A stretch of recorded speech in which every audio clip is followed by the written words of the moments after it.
It's 10 p.m. in Banjul. This is the Gambia Radio and Television Services broadcasting for viewers in the Gambia and around the world. In the headlines, the ambassador designate of the Republic of Korea, Kim Jong-un, presents his letters of credence to Gambian leader, His Excellency President Adama Barrow. Hundreds of mourners from far and near attend the burial of former Alcalo of Brikama, Dembo Santang Bojang. Plus, victims of Casamance conflict receive humanitarian assistance from Child Fund Gambia and different United Nations institutions. In the internationals, Russian strikes hit several regions across Ukraine, including the western hub of Lviv, 6 railway stations, and a mountainous region bordering Hungary. Well, those are the headlines and much more coming ahead with me, Momo Dinjai.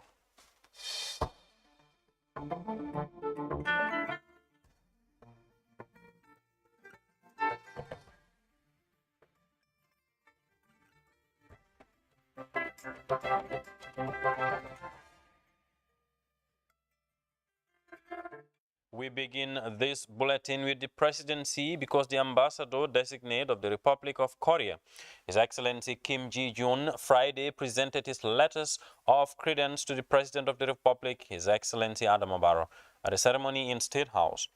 The new Korean diplomat reaffirmed his country's commitment to support the Gambia's development priorities, particularly the areas of agriculture and capacity building. Momodu Jalo reports.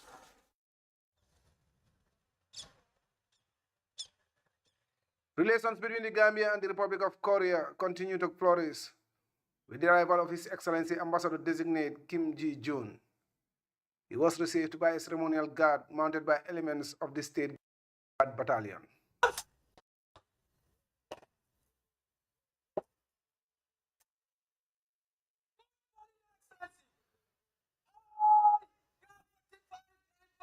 Sergeant Samuel Falcon, with the Commander, guard provided by State Guard Battalion, Republican National Guard, guard present, ready for your inspection. Your Excellency. After inspecting the quarter guard, the new ambassador designate was escorted to deliver his letters of credence to President Barrow in the presence of the Minister of Foreign Affairs, Dr. Mamadou Tangara, and the Honorary Consul General of Korea, Muhammad Jah. Speaking to reporters after the ceremony, Ambassador Ji-jun spoke of the historical ties that bind the two countries, whilst also reaffirming the Republic of Korea's long-standing commitment to support the Gambia's development efforts. We are working very closely this time to promote the agricultural area. We have to get some way to sort out some kind of problems here, and then we will try to overcome for the food security, and we will try to get implantation of some Korean varieties here, which can produce 5 or 6 times more than the African rice. And if it works, we will contribute to solve this food security problem here in Gambia. That is the first He revealed that his government will soon replicate a similar rice project that has already been piloted in Guinea-Bissau to enhance food security in the Gambia, adding that the Republic of Korea has the technology and expertise in this field. The Korean ambassador and delegation were later seen off by the Foreign Affairs Minister, Dr. Mamadou Tangara. Momodu Jallo, JRTS News. To somber mood in Brikama Sateba because the Alcalo of West Coast Region's capital, Alhaji Dembo Santang Bojang, has died on Thursday, age 89. On Friday, hundreds of mourners from far and near attended his burial at his former residence in Brikama after the congregational Friday prayers. Ibrahim Chalo reports. The late Alcalo of Brikama, Dembo Santang Bojang, dies age 89. Mourners from different parts of the Gambia and beyond converged in Brikama today for the funeral rites and burial of the late traditional leader. Bojang, a retired police commissioner and former chief of Combo Central, passed away on Thursday evening after a brief illness. His demise shocked the nation, especially those in Brikama and the rest of West Coast region. Dembo Santam Bojang served in the Gambia Police Force and rose through the ranks to Deputy Inspector General of Police. He was appointed Alcala of Brikama. He was among the Council of Elders of the town, an advisor of the West Coast Region body of Alcalolo, and also the chairman of the West Coast Region Council of Elders. Top government officials, including cabinet ministers, district chiefs, security personnel, and other personalities, joined thousands of sympathizers at the funeral services. Mona spoke of his service to the nation that would rest in the history of the Gambia. Ibrahim Ashila, the newly appointed Minister of Works, described the late Alcalo Bojang as patriotic son of the land. Uncle Dembo Santang, as we fondly called him, was a patriot. He lived his entire life for humanity, helping people, supporting people, and also providing all forms of assistance. Whatever he could to make people happy, he did that. The Minister of Interior, Siaka Sonko, recounted the late Bojang's service in the police force and the country at large, citing honesty. I've worked with him in the police, and I found him to be dedicated, hardworking, and very straightforward. And the next thing he did for us, a legacy, he left his son, who is now Deputy IG in charge of police operations, doing a very good job. We have lost a very great man. Pa Modu Bojang is a son of the late elderly statesman. He described the death of his father as huge loss to Brikama and the country at large. I'm having a mixed feeling. I'm very sad at the moment, but at the same time, I'm very happy. Sad in the fact that I won't be able to see him again, because this is death. When you go, you never return. Happy in the sense that the number of people and the kind of people I've seen in this event, is really laudable. So that shows me that my late father is not only for us, but is for the entire Gambia. The late Alcalo Bojang is survived by 4 wives, children and grandchildren. Ibrahim Jallo, GRTS News. Meanwhile, the late Alhaji Dembo Santang Bojang was born to Kakai Bara Bali Bojang in 1933, and he attended Armitage High School and St. Augustine's. He briefly worked at the then Cooperative Union before joining the Gambia Police Force as a cadet officer.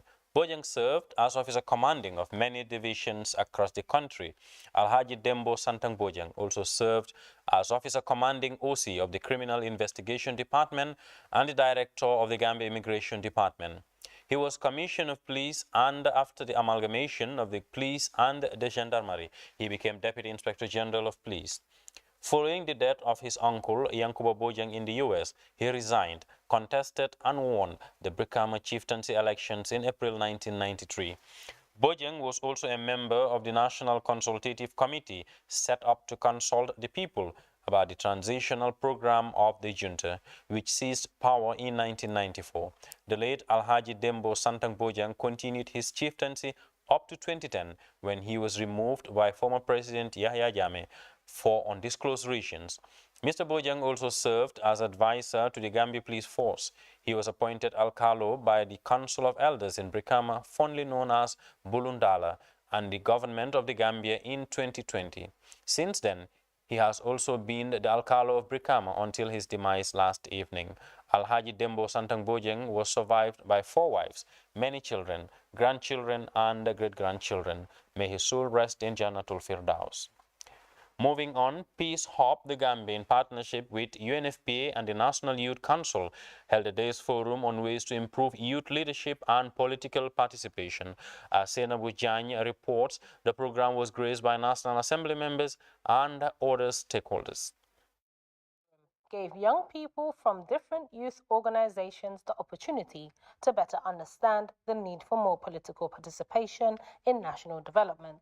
Fatoumata Kamara of Peace Hub the Gambia said no one should be left behind in politics. We all know that the Gambia is blessed with a youthful population, but in terms of participation, we are left behind. In terms of decision-making processes, we are also left behind. However, Peace Hub the Gambia deemed it necessary to create this platform for young people to share ideas, pave ways in order to increase more effective youth political participation. This platform will, however, avail young people to share lessons learned, focusing on the recently concluded National Assembly elections. This would, however, inspire more youthful political participation and raise awareness of our rights and responsibility that we have towards our country. Representing the National Youth Council, Ismaila Baji emphasized that youth and women should participate fully in politics. Young people came out. Although we didn't have the number that we wanted, but we can thank God because this is just the beginning. We have just started. We have just started, and then I can see no relenting. I can see no going back. I can see no turning back, no shying away. The problem with Gambian young people is self-belief. That is the challenge that we have. It's not that we don't have the capacity. We have the capacity. What we lack is the self-belief. Can I do it? Can I do it? Can I do it? Look, you can do it. Yes, you can do it. And nobody will tell you, yes, you can do it. It's for you to believe in yourself, have that sense of self-drive, to drive yourself. I will do it. Let that will be there and it will push you through. And then you will see how you will demonstrate success, how you will demonstrate ability, how you will demonstrate capacity that you have in you. It will come out.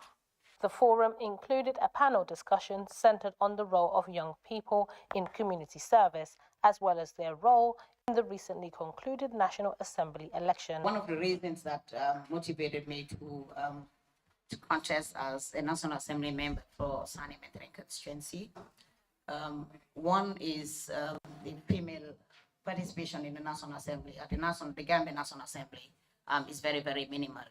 And the second thing is youth participation. And I felt most young people should be decision makers. You know, with the parliament, of course, that's where we provide our laws. And I think young people should also be part of the lawmakers. And these are things I felt which is also which is also minimal at the National Assembly. So I was, you know, contented with the organizations that I was leading. But I also wasn't paying attention that, you know, most of these organizations that I was leading, you know, some I co-founded, others I was able to take them from a certain level, you know, and push them upwards, you know. Some are nationally, some are well-renowned, you know, others are doing big things in the community. And not knowing also, I was able to at least create other leaders as well without even knowing it through my leadership, you know, like I could say my leadership approach, you know. There are different misconceptions. There are different, it's very subjective. Some would say that the country is at a crossroad with deep economical, social, and political challenges. Otherwise, others would also say that the Gambia is a safe haven for a lot of them. This is subjective. You and I, we have our different perspective, we have our different opinion. But at the end of the day, how do we ensure that this country is put on the right path? That is why we are at the Youth Leadership Forum today. My entire journey in being the first ever elected female chairperson started with meaningful participation. So I felt that young women were not represented at council, that's the National Youth Council. And sometimes when I sit down, I always think, what are they discussing? Especially when my chairperson tells me I'm going for a board meeting. I'm like, why are they discussing? And there's no woman in that committee. That we have the same number that was there in Parliament. During the fifth legislature, we have 5 women, 3 elected and 3 nominated. Unfortunately, 2 nominated. The Parliament, of course, was the former speaker. And that is the same thing again. This is very unfortunate, but we are not relenting. How are we going to change this? We come to realize sitting outside and advocating does not solve the problem. You must go into politics in order to address this problem. And how? I usually tell people democracy is 2 ways. Either they cater for you or you go and cater for yourself. And we have waited for so long, 57 years. These have not changed. So it's high time us, the young people, venture into politics, contest, vote for our ourselves, take the position, advocate for ourselves, cater for ourselves, and move this country. Zainabu Jan for GRTS News. Internally displaced people in Fonyi recently received food and non-food items from Child Fund the Gambia. GRTS's Yusuf Abojang has more. Items which include 300 bags of 50-kilogram rice, cooking oil, and 300 packets of soap are meant to support 300 internally displaced people and their host families in Bondali, Sangajor, Buyam, and Sibanor. Victims were affected as a result of the recent border clashes between the Senegalese military and the MFDC separatists. Muskuta Koma is Child Fund the Gambia country director. The first response strategy was for Child Fund to come up with a master response plan to support the system. Of course, based on the recommendation of the NDMA or the government response report.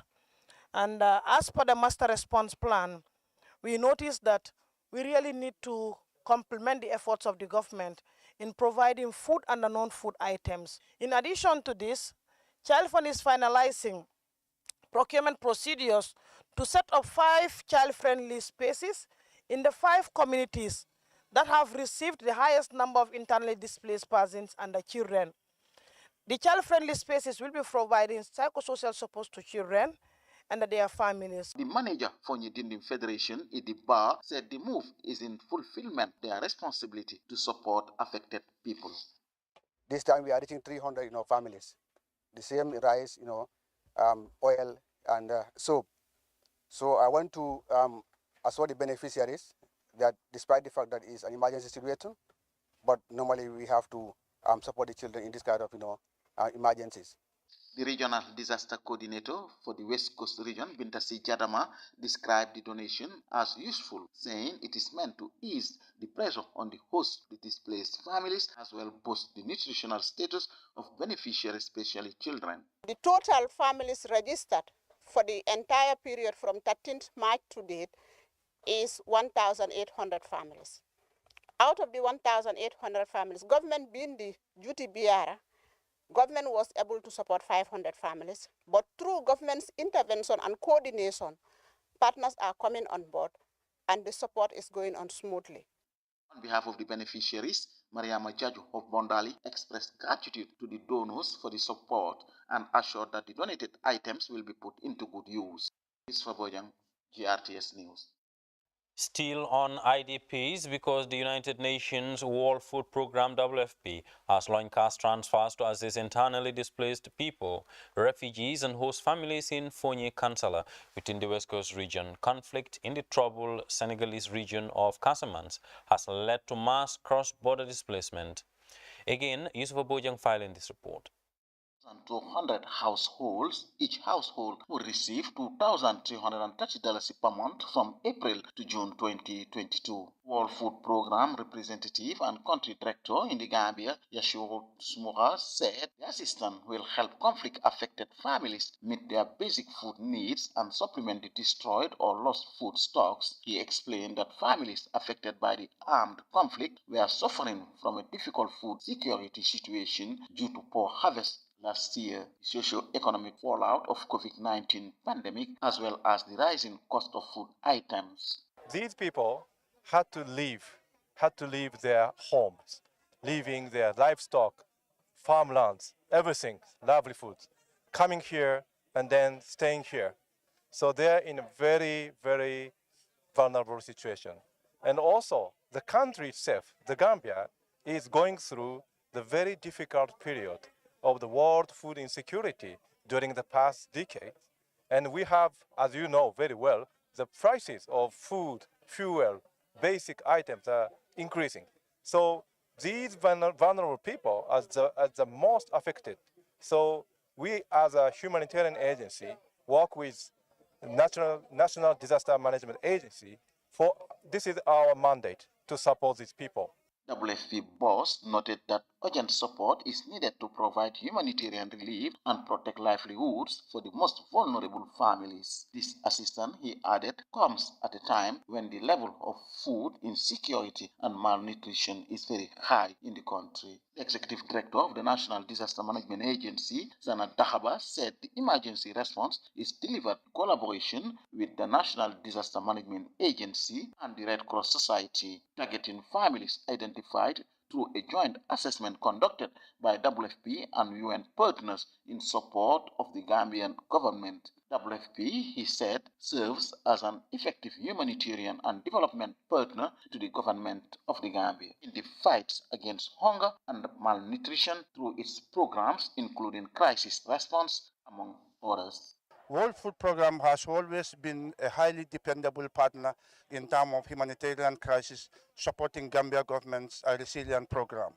The beneficiaries, I can say, are receiving their money, and I also want to thank the Q Money for providing this electronic service to the victims. I'm really impressed with the kind of service that I have seen here today. The National Assembly member for Fonyi, Councillor Almami Jiba, said the assistance came at a time when many victims have lost their sources of income, while commending WFP for the support rendered to affected people in the 5 districts of Fonyi.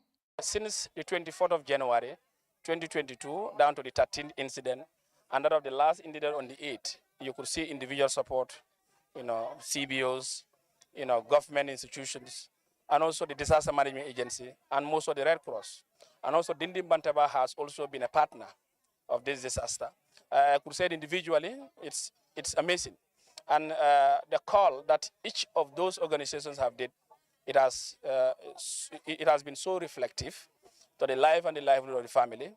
The United Nations World Food Programme is the world's largest humanitarian organization, saving lives in emergencies and using food assistance, build a pathway to peace, stability, and prosperity for people recovering from conflict, disaster, and the impact of climate change. Yusfa Bojang, GRTS News.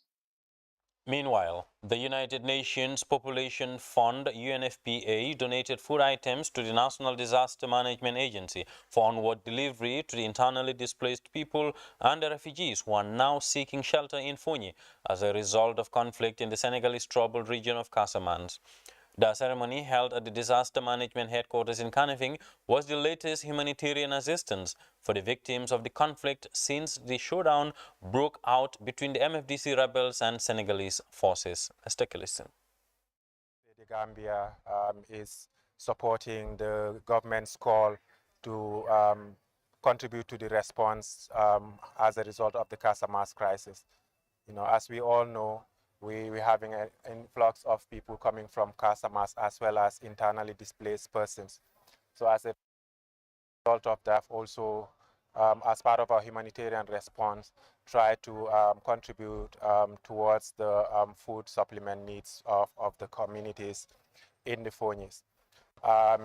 Apart from that, we had earlier provided support in the form of dignity kits, and then we hope to provide more of that kind of support. Next week, we are also embarking on building capacity of our partners to basically respond to humanitarian emergencies. A receipt of this support from UNFPA. As we are aware, UNFPA is a very good partner to NDMA when it comes to disaster issues in this country. On behalf of Gambia government, I want to thank UNFPA in no small measure for strengthening the partnership between UNFPA and the government of the Gambia. What we have seen today is a clear testimony that UNFPA is a dependable partner when it comes to supporting the resilient building in this country. As we are here, we have 18,559 people who are already affected, 1,736 households. What this support will actually go a long way in trying to build the resilience of the population who have been actually affected.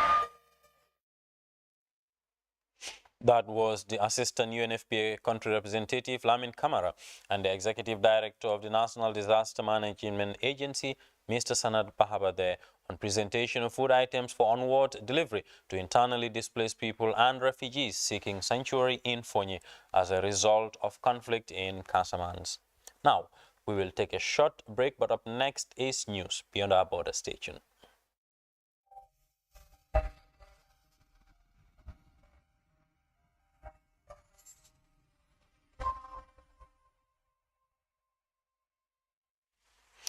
In the internationals, after not having a health center for almost 20 years, a community in Darfur is finally able to access medical care due to the opening of a new clinic. France 24 has more.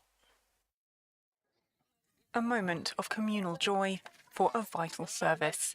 These residents in northern Sudan celebrated the opening of a new health centre. They had been forced to travel long distances to access medical care, and many women would give birth at the local midwife's house. The people feel cared for, they receive adequate services, and medicine is available in the centre, and the place is comfortable. This village has been without a medical centre since 2004, after its dispensary was destroyed in the conflicts between Khartoum and separatists. Residents fled, but since 2018, little by little, some 8,000 people have returned to the area after having spent years living in displacement camps. The World Health Organization held a lengthy consultation period to better understand locals' needs before opening the when clinic. The community is being informed and taking an informed decision about the kind of health services that they are asking or they need. So they are not only just recipient of the services, but they are part of the planning and the design and later on even in the protection of these health services. Sudan is among some 115 countries that are part of a partnership with the WHO, which aims to provide universal health coverage. More than 900 million people have benefited from the program.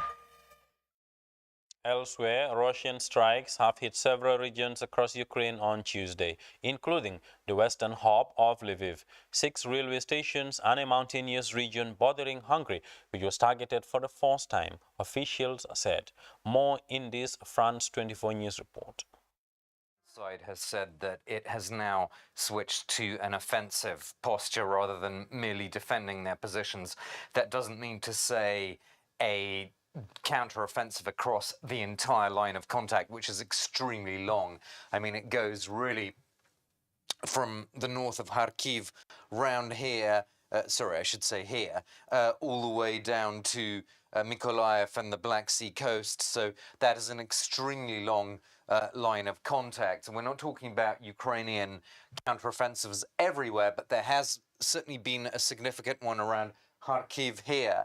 Still heavy fighting around these areas that I've got in green and black, which is where the heaviest fighting, for example, Izium, where a lot of the Russian forces are concentrated, but also here from the south of the Donbass. So essentially what we're seeing is a continuation of Russian tactics to try and squeeze this bulge here and eventually envelop Ukrainian forces. But round here, the situation has actually been relatively static in the last few days in terms of the big strategy of Russia, which is to envelop Ukrainian forces, but still heavy fighting here around these green and black circles. So Russia's approach essentially doesn't seem to have changed, although its way of operating has certainly changed since it failed to do this lightning offensive on Kiev a few weeks ago.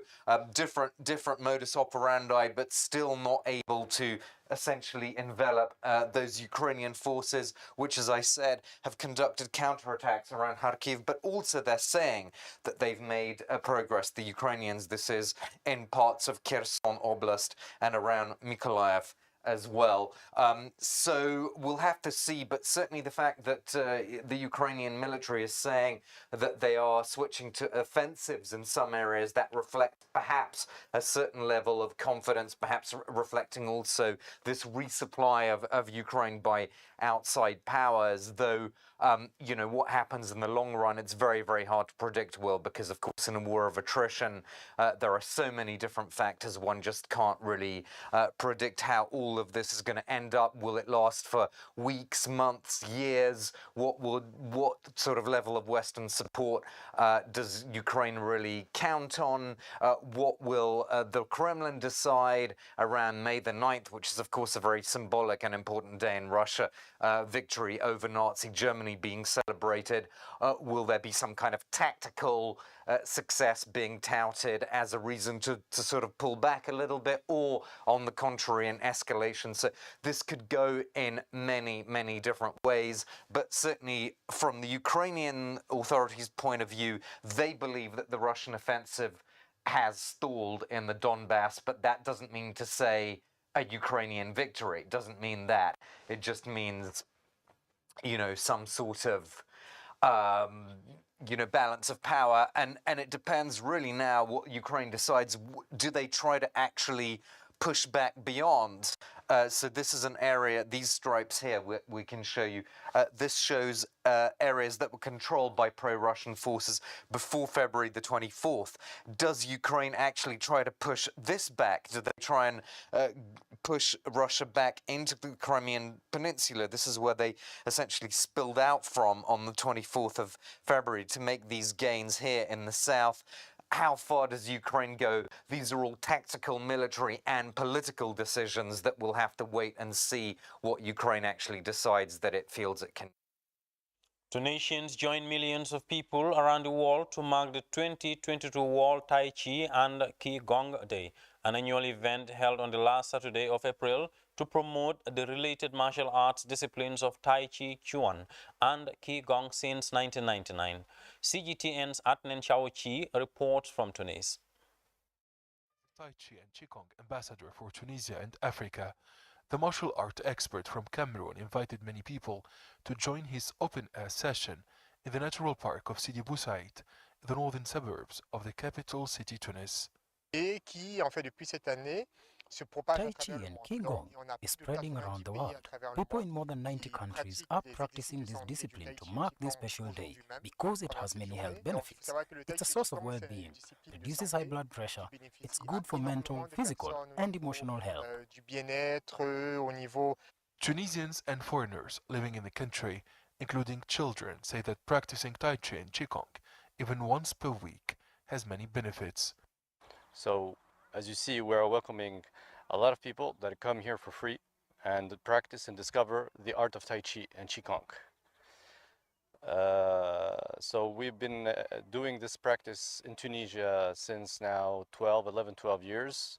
We're a group of many persons from different nationalities, different backgrounds.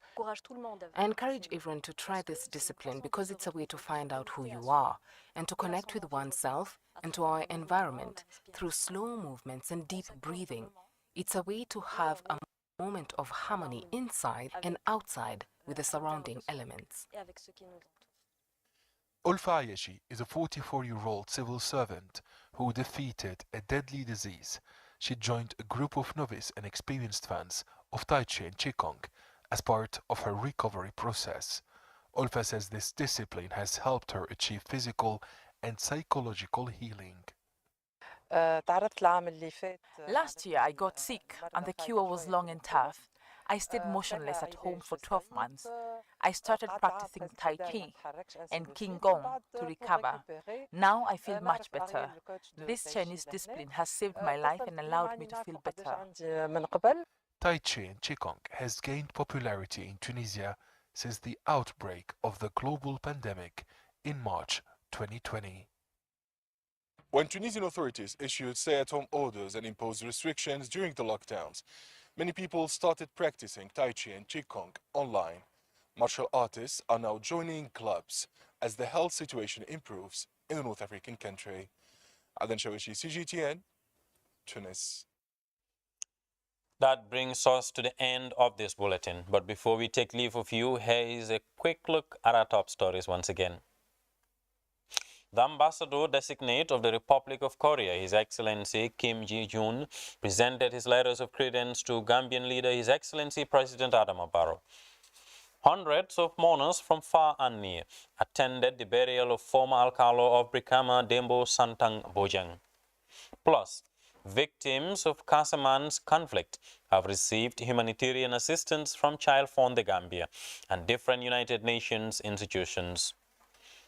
In the internationals, Russian strikes have hit several regions across Ukraine, including the western hub of Lviv, 6 railway stations, and a mountainous region bordering Hungary.